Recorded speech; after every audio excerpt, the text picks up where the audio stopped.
있습니다. 미국 필라델피아 복동부의 좀비가 출현해 큰 충격을 주고 있는데요. 현장에 나가 있는 취재 기자 연결합니다. 모세아 기자, 자세한 내용 알려주시죠. 네, 지금 저는 미국 필라델피아의 켄싱턴 거리에 나와 있습니다. 현재 보시는 것처럼 거리 한가운데 몸을 가누지 못하는 사람들로 가득합니다. 심지어 몇몇 사람들은 허리를 과하게 구부린 자세로 멈춰 있기까지 합니다. 이런 충격적인 모습은 영화에서 보던 좀비와 같아 이곳 켄싱턴 거리는 좀비랜드로 불리고 있습니다.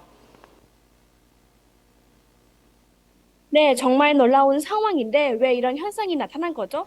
이런 현상은 마약성 진통제인 펜타닐을 과다 복용했을 때 나타나는 증상입니다. 하지만 이런 현상은 미국뿐만 아니라 전 세계적으로 볼 수 있는데요. 유엔 마약 범죄사무소에서 발표한 2022년도 세계 마약 보고서에 따르면 세계 마약 사용 인구가 2010년에 2억 2,600만 명에서 2020년에 2억 8,400만 명으로 26%가 증가한 것은 볼 수 있습니다. 현재 한국에서도 마약으로 인한 사건 사고가 꾸준히 증가하고 있는 추세입니다. 한국 정부에서도 이에 대해 대응이 필요한 것으로 보입니다. 지금까지 미국 필라델피아에서 전해 들었습니다. 네, 모세아 기자 수고하셨습니다. 그럼 지금부터는 스튜디오에서 전문가를 모시고 마약에 대해 자세히 알아보겠습니다. 범죄심리학자 소피살라 교수님, 마약 전문가 바리나 박사님, 그리고 마약 전문 변호사 반우퐁 변호사님 나오셨습니다. 안녕하십니까?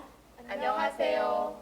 참 믿기 힘든 일입니다. 21세기 현재 좀비라니 참 허무맹랑한 이야기 같은데요. 마약은 인생과 목숨을 담보로 하는 것인데 왜 청년들이 마약에 유혹되는 것일까요? 마약을 처음 접하게 되는 계기는 대부분 단순한 호기심과 권유에서 시작됩니다. 한 번쯤에야 괜찮겠지라는 생각으로 하다 보면 한 번이 두 번, 세 번이 되어 결국 중독으로 이어집니다. 또한 마약은 항생제와 비슷하여 투여할수록 면역력이 생겨 더 많은 양의 마약이 필요합니다. 같은 수준의 쾌락을 위해 더 많은 양의 마약이 필요하다는 것이군요. 참으로 안타까운 상황인데요. 네, 게다가 2019년도부터 시작된 코로나19의 유행도 마약 사용 증가에 한 몫을 했다고 볼 수 있습니다. 코로나19 방역으로 인한 사회적 거리 두기로 사람들이 우울감, 불안감, 그리고 무기력 등에 빠져 약물에 손은 대기 시작했습니다. 악순환이라고 밖에 볼 수가 없는데요. 그럼 한국의 상황도 심각할 것 같은데요. 네, 맞습니다. 한국도 최근 법무부에서 집계한 마약 사범을 보면 10대 마약 사범의 경우 2017년에 비해 2022년에는 그 수가 4배 가까이 증가한 454명인 것은 알 수 있습니다. 20대의 마약 사범 또한 2배 넘게 증가했습니다.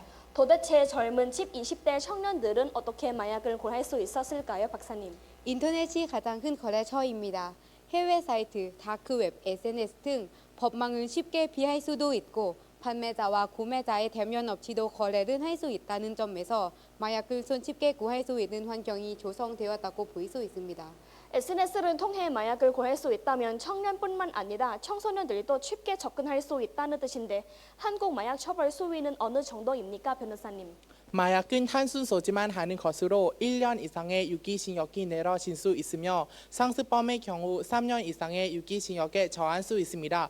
또한 마약 종류에 따라 형량이 달라지기도 하는데요. 종류에 따라 10년 이하의 징역이 내려질 수도 있습니다. 결코 가볍지 않은 처벌이네요. 하지만 10대인 미성년자의 경우에는 달라지죠. 네, 한국의 미성년자의 경우 소년법이 적용되어 보호처분 및 조건부 기소의 처분은 받을 수 있습니다. 하지만 한국의 소년원에서는 마약 사범은 관리하기 위한 프로그램이 없다는 것이 안타까운 상황입니다. 최근에 마약이 합법화된 태국은 삼척보면 각 학교에서 왕신지도하의 투비 넘버원이라는 범죄 예방 교육 프로그램을 진행하고 있습니다. 또한 미성년자 마약 사범의 경우 별도로 개개인 내 관리를 받고 있기도 합니다. 네, 그렇다면 마약으로부터 안전한 사회를 구현하기 위해서는 어떻게 해야 할까요? 저는 청년뿐만 아니라 청소년들에게도 충분히 마약에 대한 정보들은 알아야 한다고 생각합니다. 그저 마약은 해서는 안 된다. 혹은 교과서에는 내용만 언급하고 넘어가는 것이 아니라 집에서, 학교에서 환각, 자해, 노화 등과 같은 육체적, 정신적 마약의 부작용과 마약 관련 사례에 대해 정확한 정보를 전달하는 것이 굉장히 중요하다고 생각합니다. 또한 이 문제에 대해 청소년들에게 숨기고 감추기보다는 적극적으로 드러내어 해결책을 모색해야 합니다. 많은 기관에서는 SNS와 같이 청년들이 자주 사용하는 네트워크에 마약 관련 캠페인 및 광고를 활용하여 마약 문제의 심각성을 알리는 것 또한 좋은 방법이라고 생각합니다. 관심과 인식이 바꿀 필요가 있다는 말씀이시군요. 네, 그렇습니다. 좋은 말씀 감사합니다. 다음 소식은 듣기 전에 잠시 광고를 보고 돌아오겠습니다.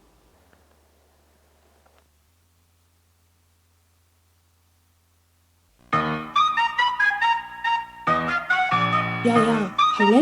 뭔데? 이거 알잖아. 글쎄? 그냥 해봐. 좋을 거야. 타임 연수도 해보고 싶어 마이 중독 끊임없어 누가 하던 다 망쳐 몸도 정신도 너무 아파 좀 생각해봐 쫓는 거 아니야 남은 따라 하지마 람보보다 빨리 도망가 Don't forget to call 1301